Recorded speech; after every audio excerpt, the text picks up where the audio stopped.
Эгерде Экинчи дүйнөлүк согуштун атактуу маршалдарынын бири Георгий Жуковго 20 жылдан кийин бир жаш журналист келтирип, эмне үчүн силер Москваны алдырып коюп жаздадыңар десе, Жуков кандай жооп берет эле деп атпайбы? Ал реалдуулукту билбегендиктен ошондой суроо бериши мүмкүн да. Мен реалдуулукту билем. Азыр мен бере турган суроодо мен реалдуулукту билем. Бирок ушул суроону бергим келет. Муну өзүңүзгө да көп айтса керек. Сиз бийликте турганда эмне үчүн реформа кылбадыңыз? Реформа деген сөздү мен аябай жаман көрөм. Балким оңдоп айтсаңыз болот.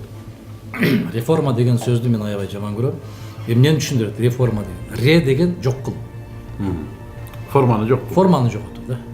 Биз форманы жоготпашыбыз керек.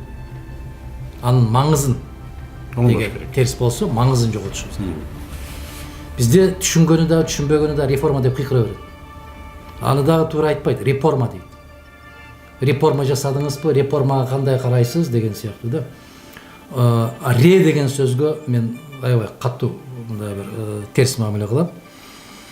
Билесизби? Кыргыз бийлигинде, кыргыз бийлик структурасында, системасында бир нерсени жаңылаш үчүн сен сөзсүз өлкө жетекчиси болушуң керек. Ансыз эч нерсе өзгөрбөйт. Менде бир жакшы суроо пайда болду, бирок баягы логиканы аягына чыгарып коелу. Сиз экинчи мамлекеттик иерархияда мен туура түшүнсөм, экинчи же үчүнчү киши болчусуз. Экинчи киши болчусуз. Госсекретарь, мамлекеттик катчы. Эмне үчүн ошол кездерде мен кечирим сурайм, реформа кылбадыңыз? Мен айтып атпайм, реформа кылыштын кажети жок. Реформа жасайм деген. Айтайын дегеним, эмне үчүн азыркы айтып аткан сөздөрүңүздү ошол кезде ишке ашырууга эмне тоскоолдук кылды?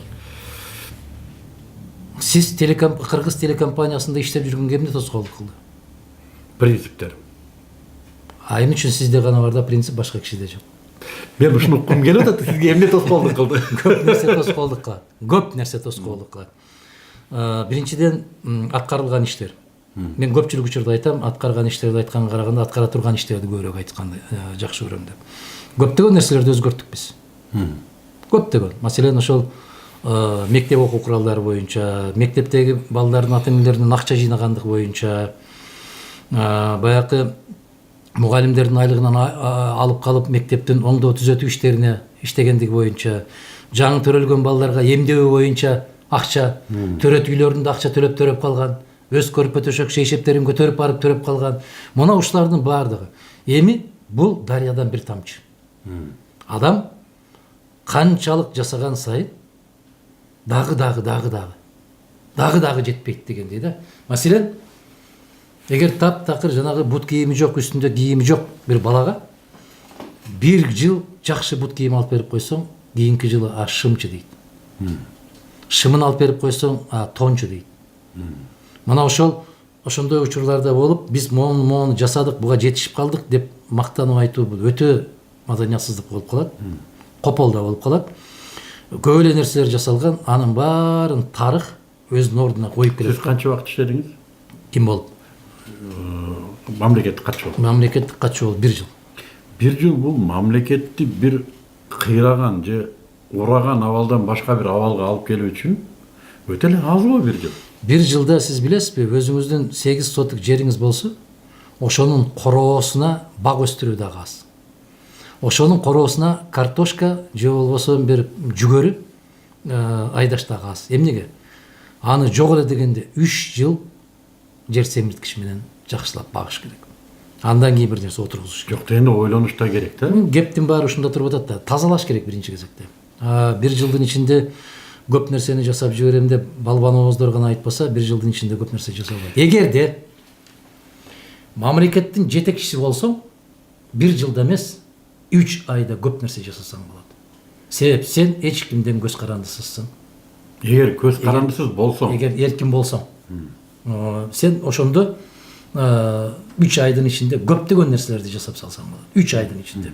А эгер сен үстүңдө жетекчи турган болсо, ал эч качан ага мүмкүндүк бербейт. Себеп анын үстүнө туш алган жетекчи турса. Баракелди. Мына мамлекеттик катчы болуп турганда аябай иштен шыпырып, ал жерден айдай турган азаматтардын баарын айдайын десең, биринчи кезекте өзүң айдаласың. Эмнеге? Ал бир кезде. Себеп, мына 2005 жылы президенттик шайлоо болду. Мен кабинетимден бир кадам чыккан жокмун. Вице-премьер катарында. 2009 жылы экинчи президенттик шайлоо болду. Мен баягы коргоо коопсуздук кеңешинин катчысы катарында кабинетимден бир кадам чыккан жокмун. Калган жетекчилердин баары туулган айылдарына, райондоруна барып жатышып алат. Себеп кызмат да, кызмат.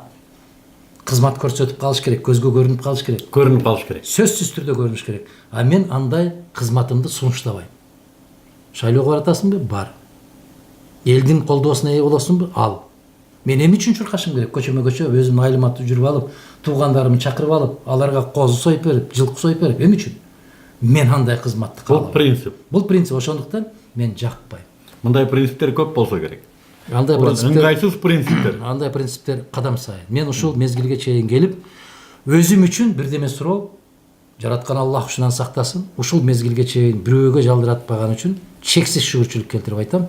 Өзүм үчүн бир калем да сурап барган өлүм менен тең. А эгерде бир жакындарың же болбосо бир ошого муктаж болгон азаматтар үчүн барып калган болсо, мен костюмду чечип дагы барам ошого.